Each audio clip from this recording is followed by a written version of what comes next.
Coefficient of linear expansion for a certain metal varies with temperature. इसमें alpha की value जो है वो टेम्परेचर के साथ चेंज कर रही है, कांस्टेंट नहीं है। नॉर्मली हम क्या एज्यूम करते हैं कि अल्फा कांस्टेंट है, इन रियलिटी भी अल्फा कांस्टेंट हो वो कोई ज़रूरी नहीं होता, लेकिन मोस्ट ऑफ द टाइम्स जो रेंज के ऊपर हमें अल्फा को यूज़ करना होता है उसको कांस्टेंट मानते हैं। तो L0 is the initial length. तो अगर मैं इसमें मेटल अगर ड्रॉ करना चाहूँ तो मैं ऐसे एक मेटल की रॉड ड्रॉ कर देता हूँ L0 लेंथ की, ठीक है। अब ये इसकी इनिशियल लेंथ है एट सम टेम्परेचर T0, और हम इसके टेम्परेचर को बढ़ा रहे हैं और बढ़ा के T कर देंगे तो ऑब्वियसली इसकी जो लेंथ है वो बढ़ जाएगी। तो ये वाला पार्ट तो पक्का ही सही है, लेकिन आपको सही पार्ट नहीं मार्क करना होता, आपको सबसे ज़्यादा सही मार्क करना होता है। मतलब इससे ज़्यादा कोई और बढ़िया ऑप्शन है कि नहीं? वो ऑब्वियसली जब हम टेम्परेचर इंक्रीज़ करेंगे तो मे बी लेंथ इंक्रीज़ करेगी, ठीक है। तो अब देखो आगे क्या दिया है, L0 इज़ इनिशियल लेंथ। लेकिन अब अगर अल्फ़ा कांस्टेंट होता फिर तो हमारे पास कुछ है ही नहीं, फिर तो हमने सीधा कर दिया जो फाइनल लेंथ है वो इनिशियल लेंथ से इस फॉर्मूले से रिलेट हो जाएगी। एग्रीड और नॉट? अगर अल्फ़ा कांस्टेंट है तो। लेकिन अगर अल्फ़ा कांस्टेंट नहीं है तो अब हम बीच की सिचुएशन लेते हैं। बीच मतलब अभी मैं इसको for the time being final temperature मान लेता हूँ, फिर बाद में हम TF को कर देंगे, ठीक है, चेंज। अब मान लो इसकी लेंथ बढ़ते बढ़ते बीच में अभी बीच की कोई सिचुएशन है, हमने T0 से स्टार्ट किया था, हमें TF फाइनल टेम्परेचर तक जाना है। अभी बीच में टेम्परेचर है मान लो T, और इसकी जो फाइनल लेंथ है सपोज वो इतनी है, तो हमने कहा फाइनल लेंथ इतनी हो जाएगी। अभी बीच में लेंथ है L।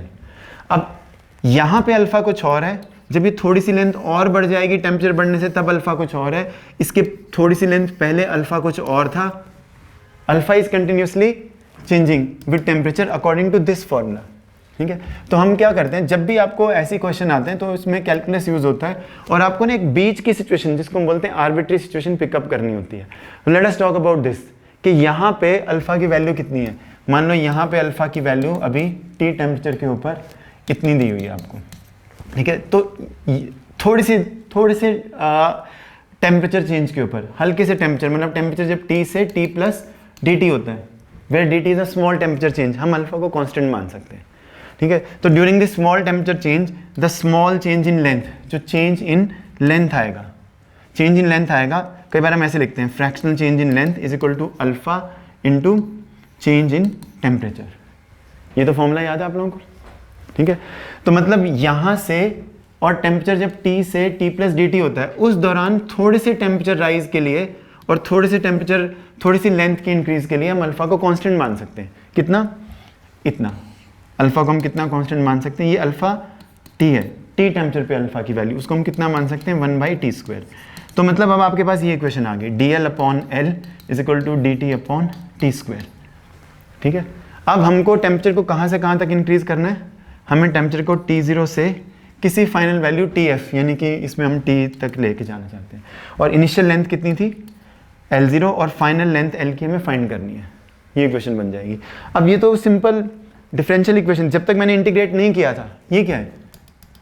अगर आप ध्यान से समझ पा रहे हो, ये क्या है? ये तो एक डिफरेंशियल इक्वेशन है, dl/dt L/t² है, ठीक है। लेकिन अब हमको क्या करना है, इसमें हमको इसको चेंज करना है, टेम्परेचर को T0 से किसी फाइनल टेम्परेचर T तक, तो लेंथ में कितना चेंज आएगा वो हमें निकालना है, ठीक है। तो ये आ जाएगा। अब इसमें आप कुछ नहीं है, इसको तो इंटीग्रेट करोगे तो क्या आएगा गोविंद बताओ? dl/L क्या आएगा इंटीग्रल? हाँ, very nice, log of L to the base C, ठीक है। और लिमिट्स हम अप्लाई कर देंगे L0 से लेके L तक, ठीक है। दूसरी तरफ क्या आएगा नित्य? दूसरी तरफ क्या आएगा इंटीग्रेट करके? dt/t² इज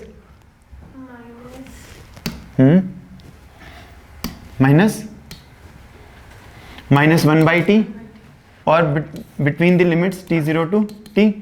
अब तो आप कर लोगे इसको बड़ा आराम से, ठीक है, मुझे ज़्यादा कुछ करने की ज़रूरत ही नहीं है, ठीक है। आई थिंक आप बना लोगे इसका आंसर। तो अब इसमें हम वैल्यूज पुट करेंगे बेटा, L की जगह एक बार ऊपर वाली लिमिट, ठीक है, और एक बार नीचे वाली लिमिट, ठीक है, और ये आएगा 1/t माइनस 1/t0, ठीक है। और इसको हम कैसे कर देंगे? T0 माइनस T, ठीक है, T0 minus T upon T into T0। तो अभी हम इसको ऐसे लिख देते हैं,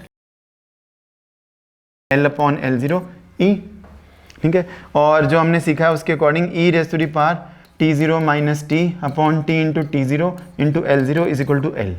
क्या ये कोई पार्ट दिया हुआ है हमें? ठीक है, ये वाला पार्ट ऐसे ही लग रहा है कुछ, ठीक है, लेकिन माइनस साइन का डिफरेंस है, देखना। यहाँ पे हमें कहाँ से कहाँ तक जाना है, t0 से t, तो यहाँ माइनस भी था ना, वो माइनस हमारा रह गया, तो वो माइनस यहाँ पे भी आएगा माइनस, तो ये फिर आपका एग्जैक्टली यही वाला पार्ट आंसर आ जाएगा। ठीक है, ठीक है, तो हमने इसमें लिमिट्स पुट की ना, ये -1/t है, तो यहाँ पे माइनस, यहाँ पे प्लस हो जाएगा ये। ठीक है, आ जाएगा समझ में।